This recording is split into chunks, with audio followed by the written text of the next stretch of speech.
Assalamualaikum warahmatullahi wabarakatuh. Perkenalkan, nama saya Davin Rizkulo Hadiputro dari program studi Rekayasa Perangkat Lunak dengan NIM 20053. Pada kesempatan kali ini kita akan membahas sebuah topik yang cukup menarik dan pastinya sudah sangat familiar di telinga teman-teman, yaitu augmented reality dan virtual reality. Sebelum kita masuk ke inti pembahasannya, saya ingin bertanya dulu, apakah teman-teman sudah pernah mendengar atau bahkan mencoba salah satu di antara AR atau VR? Saya yakin hampir semua dari kita pasti sudah pernah menggunakannya ya, karena implementasi AR dan VR ini sebenarnya sudah sangat melekat di kehidupan kita sehari-hari. Kalau bicara soal contoh, rasanya akan lebih pas jika kita masuk dulu ke topik pembahasan kita. Yang pertama akan kita bahas adalah virtual reality atau disingkat VR. Kenapa kita membahas virtual reality terlebih dahulu? Karena berdasarkan sejarahnya, VR merupakan asal-muasal dari AR. Jadi bisa dinyatakan bahwa augmented reality atau AR merupakan turunan dari virtual reality. Secara definisi, VR bisa kita artikan sebagai dunia simulasi tiga dimensi yang interaktif dan dapat menggantikan realita yang dilihat penggunanya. Sebelum membahas lebih dalam, mari kita kulik dulu sejarahnya VR. Dimulai pada tahun 1955, seorang sinematografer bernama Morton Heilig menggagaskan idenya untuk membuat sebuah alat yang mungkin bisa kita sebut sebagai bioskop mini, yang dimana alat ini tidak hanya sekedar memutarkan film, namun juga memberi sensasi yang lebih realistis berupa hembusan angin, getaran, dan bahkan aroma yang menyesuaikan dengan adegan di dalam film yang sedang diputar. Pada tahun 1957, Morton Heilig berhasil menciptakan salah satu prototipe pertamanya yang diberi nama Sensorama. Sensorama ini memiliki ukuran yang cukup besar, kurang lebih setara dengan ukuran mesin arcade. Dan pada 1962, ia berhasil mendapatkan hak paten dari Amerika Serikat untuk Sensorama, dan dianggap sebagai salah satu asal-muasal terciptanya virtual reality. Namun sayang, Sensorama ini masih kurang mendapat sorotan dan tidak terlalu menarik minat dari masyarakat pada zaman itu.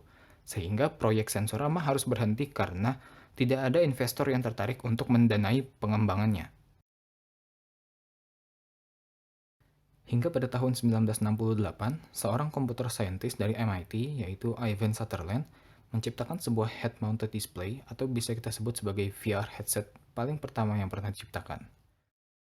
Dan teknologi VR ini terus berkembang di berbagai industri. Contohnya pada tahun 1995, perusahaan yang berjalan di industri video game yaitu Nintendo merilis sebuah konsol bernama Virtual Boy.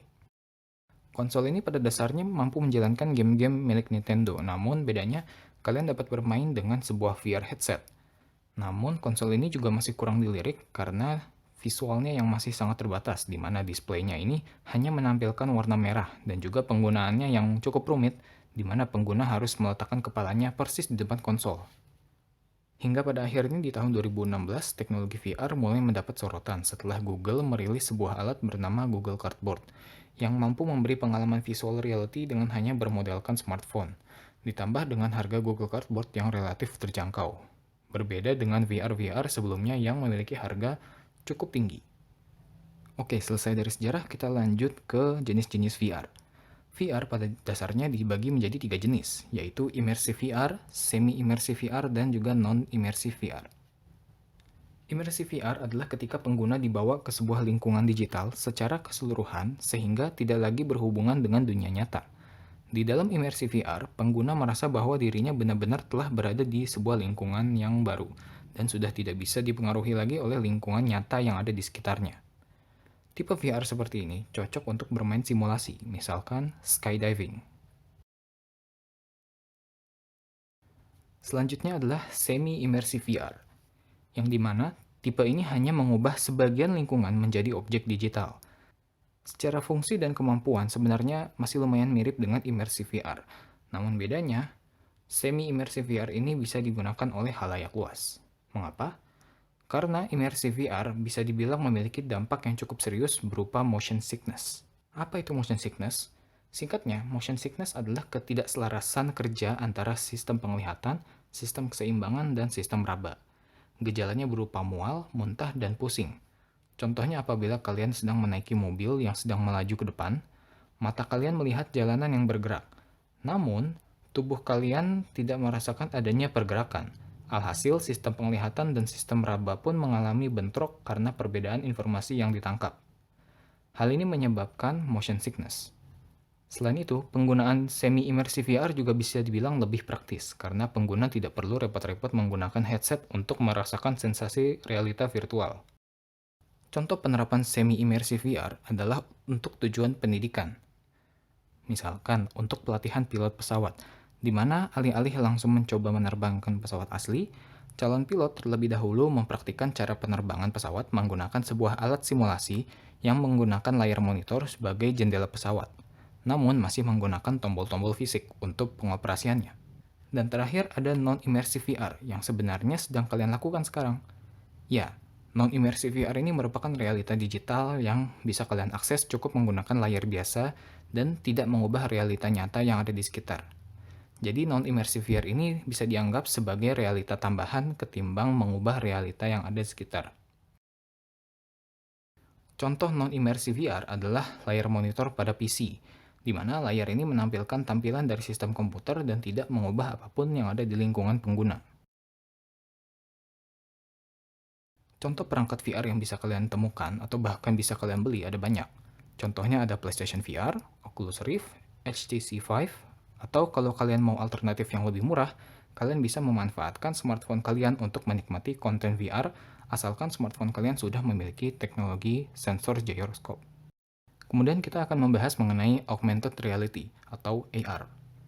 Pada dasarnya, AR adalah sebuah proses yang memanfaatkan teknologi untuk menggabungkan dunia nyata atau realita dengan elemen-elemen digital, baik itu 2 dimensi atau 3 dimensi, dan menampilkannya secara real-time ke dalam dunia nyata.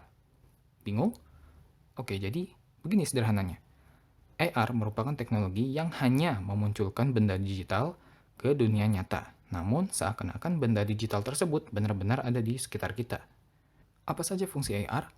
Secara umum, AR ini memiliki fungsi yang cukup luas dan beragam, baik itu untuk kebutuhan edukasi, video game, atau bahkan presentasi produk. Salah satu contoh penerapan AR yang paling terkenal adalah game Pokemon Go. Mungkin kalian bertanya, apa perbedaan AR dan VR?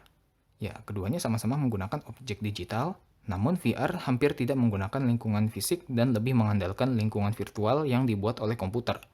Sedangkan AR mengkombinasikan realita yang nyata dengan objek-objek digital.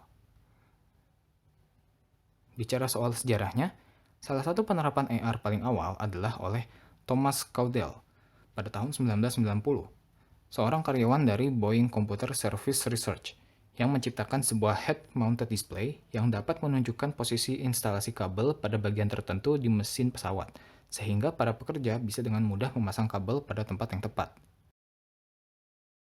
Metode AR dapat dibedakan menjadi dua, yaitu marker AR dan markerless AR. Metode marker AR. Metode ini menggunakan garis hitam dan putih persegi dengan batas hitam tebal dan latar belakang putih. Kamera kemudian menangkap posisi marker tersebut dan kemudian komputer akan melakukan proses tracking dan menciptakan base untuk objek virtual yang akan ditampilkan. Metode ini digunakan pada tahun 1980-an hingga awal 90-an. Metode kedua yang digunakan adalah markerless AR. Di era sekarang, perusahaan di bidang AR seperti Total Immersion dan Qualcomm menciptakan beberapa metode dalam aplikasi markerless tracking, yaitu face tracking, 3D object tracking, motion tracking, dan GPS-based tracking. Face tracking. Metode ini menggunakan algoritma khusus yang dapat mengenali bagian-bagian pada wajah dan mengabaikan objek-objek lainnya seperti pohon, rumah, dan lain-lain. Contoh penggunaan face tracking ini bisa kalian lihat pada filter Snapchat atau Instagram Stories. 3D Object Tracking. Metode ini mirip dengan face tracking, hanya saja algoritmanya dapat menyesuaikan dengan bentuk objek tertentu seperti hewan, kendaraan, dan lain-lain. Contoh penggunaannya adalah untuk aplikasi seperti IKEA, di mana pengguna dapat memunculkan suatu furnitur dalam bentuk 3D dan mengestimasi ukurannya di rumah secara langsung tanpa harus membeli produknya terlebih dahulu. Motion Tracking. Metode ini merupakan perluasan dari face tracking dan 3D Object Tracking. Motion tracking dapat mendeteksi setiap gerakan yang dilakukan dari objek tersebut. Mungkin kalian pernah melihat cuplikan-cuplikan dari proses pembuatan film atau game yang menggunakan motion capture. Namun, kebanyakan dari mereka masih menggunakan marker untuk mendapatkan hasil tracking yang lebih akurat. Untuk markerless motion capture biasanya dimanfaatkan untuk kebutuhan analisis biomekanik olahraga. Terakhir ada GPS-based tracking, yang memanfaatkan fitur GPS dan kompas pada smartphone untuk menampilkan dalam bentuk arah secara real-time atau bahkan dibuat visual dengan elemen 3D.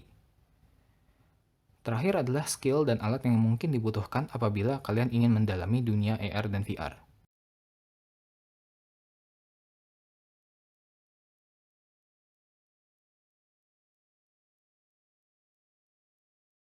Untuk semua referensi dan juga sumber yang digunakan untuk materi video ini, kalian bisa cek linknya di kolom deskripsi. Baik, sekian materi yang dapat saya sampaikan. Kurang lebihnya mohon maaf. Wassalamualaikum warahmatullahi wabarakatuh.